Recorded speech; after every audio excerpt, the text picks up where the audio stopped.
Allah melengkapi beberapa nabi pilihannya dengan beberapa keistimewaan yang kita kenal dengan istilah mukjizat.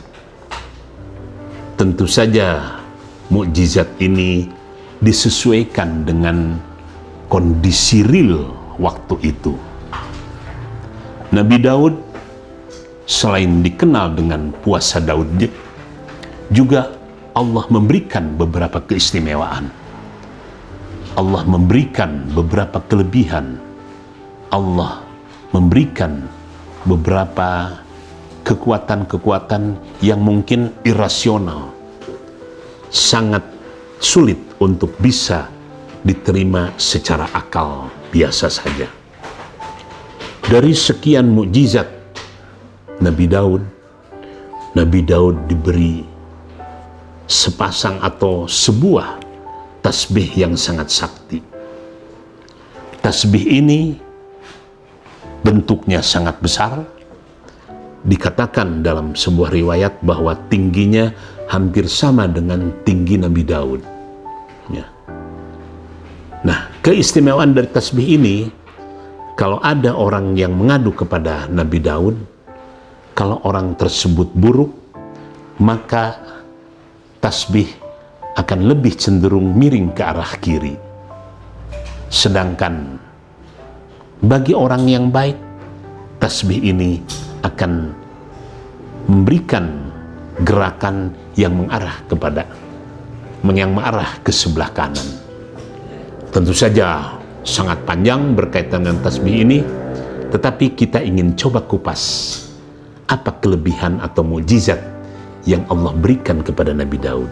Selain tasbih yang sakti, juga kita kenal, kita hafal, Nabi Daud diberi salah satu kitab suci yang bernama Zabur. Nampaknya Zabur ini kita sudah banyak yang tidak tahu, ya.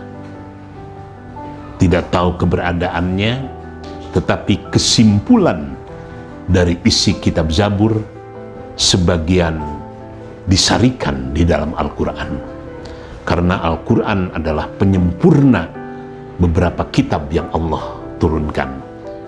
Jadi yang pertama tasbih sakti, yang kedua kitab Zabur, dan yang ketiga Nabi Daud ini Allah berikan satu keistimewaan, memiliki suara yang sangat merdu, memiliki suara yang mampu memberikan daya tarik yang luar biasa.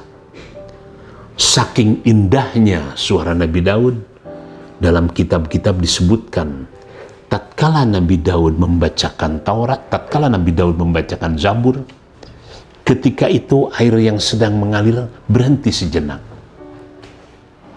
Daun yang mengeluarkan gemericik antar daun dengan daun karena tertebak angin, angin berhenti seketika. Binatang-binatang pun ikut mendengarkan suara Nabi Daud.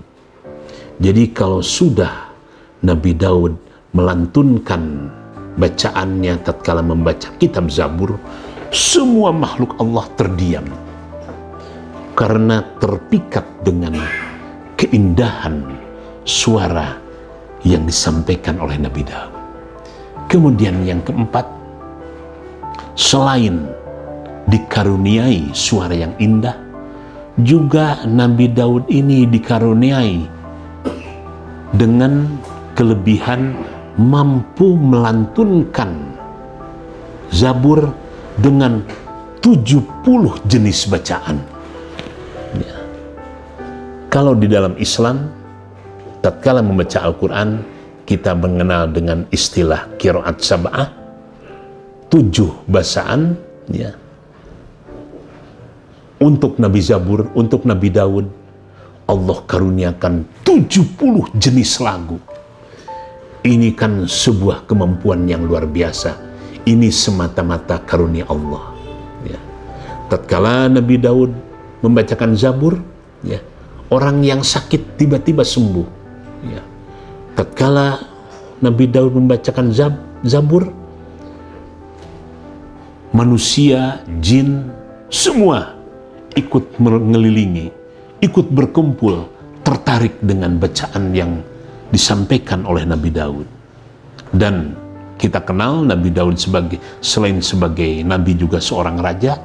Nah, Nabi Daud diberi kelebihan, istananya ini sengaja dikawal oleh kurang lebih 30.000 tentara yang memiliki perawakan yang kuat.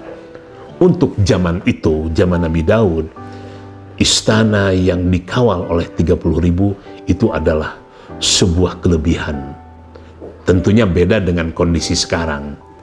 Dan yang terakhir, yang kita sudah sangat paham, sebagaimana termaktub dalam surat Saba ayat 10, ayat 11, Nabi Daud diberi mujizat di mana dengan tangannya Nabi Daud terampil mampu melunakkan besi. Besi yang memiliki karakter keras, kuat, sulit untuk diapa-apakan, di tangan Nabi Daud besi menjadi lunak.